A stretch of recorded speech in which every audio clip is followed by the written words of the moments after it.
નમસ્કાર વિદ્યાર્થી મિત્રો, સ્વાગત છે તમારું YouTube channel live for education પર। આજે આપણે વાત કરીશું હાલમાં જે તમારા અહીંયા પ્રશ્ન બેંક 1 જુલાઈ 2024ના રોજ તારીખ 29 તારીખના જે પેપર છે એમના વિશે વાત કરીશું। તો ધોરણ 10 સામાજિક વિજ્ઞાન, અને આ માટે તમને 4 ચેપ્ટર આપેલા છે। એ 4 ચેપ્ટરમાંથી તમારે આ જે ક્વેશ્ચન બેંક છે એ રહેશે। તો આમાંથી તમારે લર્ન પણ કરવાનું રહેશે।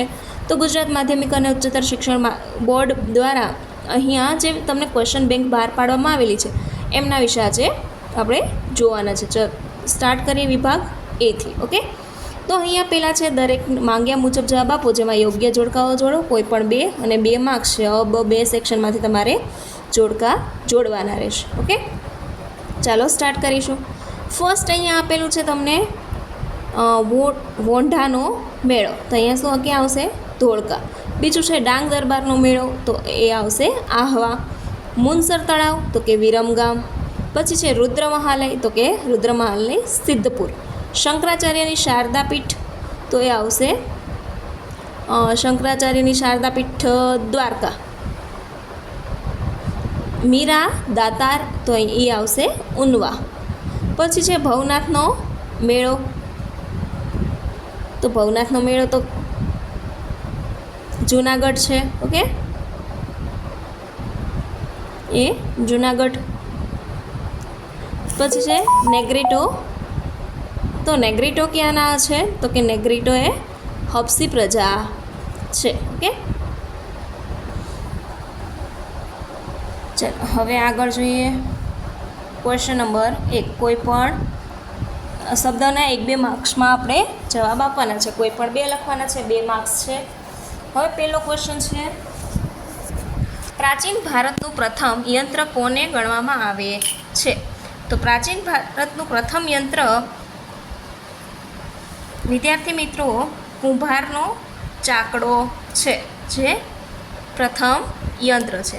અહીંયા શું આવશે? પહેલામાં કુંભારનો ચાકડો। હવે આગળ, પ્રાચીન ભારતમાં ચામડીમાંથી બનાવવામાં આવતી કોઈ પણ 4 વસ્તુના નામ લખો। તો અહીંયા શું આવશે? પહેલાં તો ચામડામાંથી બનાવવામાં આવતા હતા કોસ, નગારા, ચપ્પલ, જે ચામડામાંથી બનાવવામાં આવતા, અને જે ઢોલના પટ્ટા હોય એ। પ્રાચીન સમયમાં રાજા મહારાજાઓને કયા રત્નોનો ઉપયોગ શોભા વધારવા કરતા હતા? તો હીરા, મોતી, માણેક, પન્ના। ઓકે, 4 નંબરનો ક્વેશ્ચન છે, કુચીપુડીનું નૃત્ય શૈલી જાણતા નર્તકો કોણ ગાય છે? તો અહીંયા શું આવશે? કુચીપુડી નૃત્ય શૈલીના જાણીતા નર્તકો કોણ ગણાય છે? ઓકે, તો 4 નંબરનો ક્વેશ્ચન છે, એનો આન્સર આપણે જોઈએ। તો પહેલાં તો અહીંયા શું આવશે?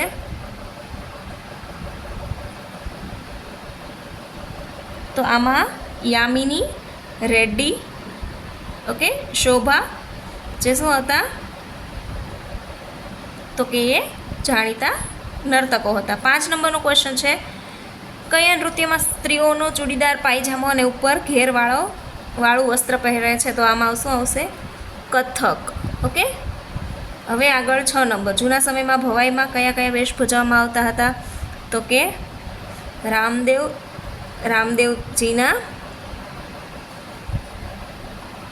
નોરતા, અને 360 જેટલા ગુજરાતી જેટલા શું કરવામાં આવતા? રજૂ કરવામાં આવતા હતા। ગુજરાતી નાટ્ય કલાકારોમાં કોનું નામ મોખરે ગણાય છે? તો આમાં શું આવશે?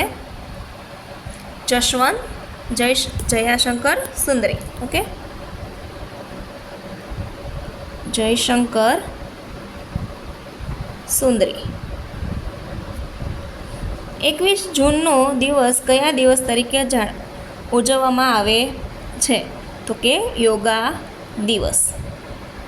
હવે આગળ સંબંધ છે એ આપણે જણાવવાનું છે। પાટણથી પટોળા, તો જામનગરમાં બાંધણી। એકલ સંસાધન, તો કે અહીંયા આવશે કેથોલાઇટ।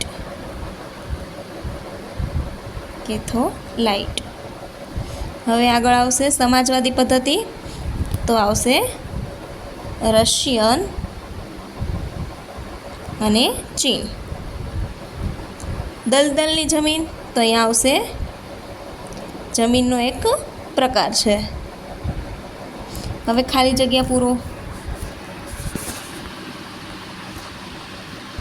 ચલો આમાં પણ આપણે ક્વિક સોલ્યુશન જોતા જઈએ. પહેલામાં આવશે વિકાસશીલ, બીજામાં આવશે તો કે બીજામાં આવશે પ્રાચીન સમયમાં ભારત વસ્ત્ર વિદ્યા જે ક્ષેત્રે જાણીતું તો ભારતના કુશળ કારીગરો દ્વારા તૈયાર થતા ખાલી જગ્યાની મલમલના ટાંકો. દિવાસળીમાં આવશે તો કે ઢાકાના મલમલ. ઓકે, પછી આવશે 3 નંબર જેમાં ઈંટ. ઓકે, હવે આગળ જોઈએ. નેક્સ્ટ, પ્રાચીન કાળમાં હિન્દુઓના આર્ય કહેવાતા તેની મુખ્ય વસ્તી જે પ્રદેશ હતી તે પ્રદેશને ખાલી જગ્યા નામ હતું તો કે આર્યવર્ત. હવે વિભાગ 2. ઓકે, દરેકના આમાં પણ 2 માર્ક્સ છે. ટૂંકમાં માહિતી આપો. ઓકે, તફાવત.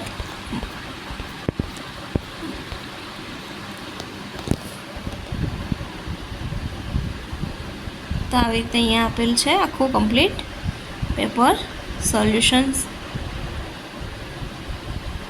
નકશામાં આપણે રેખાંકિત કરવાનું છે. સો વિદ્યાર્થી મિત્રો, આ તો તમારા જે ધોરણ 10ના સામાજિક વિજ્ઞાનનું પેપર સોલ્યુશન આપણે કરવાના છીએ. હવે સેક્શન બી જોઈએ.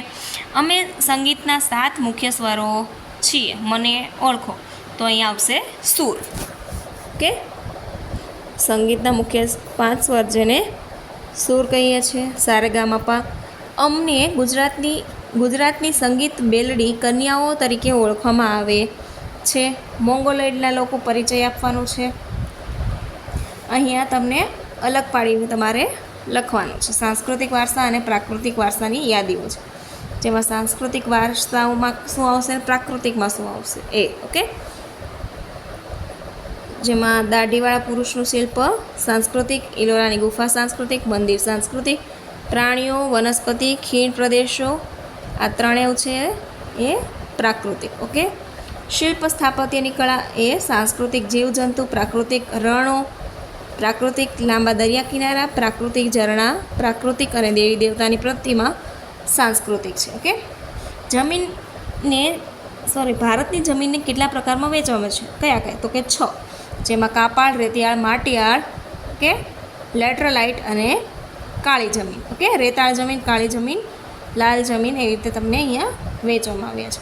વિદ્યાર્થી મિત્રો, તમારા ક્વેશ્ચનમાં પણ સાથે સાથે આન્સર છે એ પણ તમને બતાવી દઈએ. આ રહ્યા તેમના જમીનના 4 પ્રકાર, તો અહીંયા જ આપેલા છે. બીજું છે ઓકે, તો સેક્શન બીમાં આગળ સંકલ્પનાઓ લખો. વ્યાખ્યા. આર્થિક પ્રવૃત્તિ કોને કહેવાય અને શ્રમ? તો કે આર્થિક પ્રવૃત્તિ એટલે કે નાણાકીય પ્રવૃત્તિ માટે જે પ્રવૃત્તિ કરવામાં આવે છે જેને આર્થિક પ્રવૃત્તિ કહે છે. જે શ્રમ તો કે મહેનત અથવા તો વળતર. તો વિદ્યાર્થી મિત્રો, આ સેક્શન સી અને ડી તમને કમ્પ્લીટ અહીંયા આપેલા છે. વિદ્યાર્થી મિત્રો, આવી રીતે બીજા સોલ્યુશન જોવા માટે ચેનલ પર બન્યા રહો અને આ ચેનલ તમને ટેલિગ્રામ પર પણ પેપર PDF મળી રહેશે.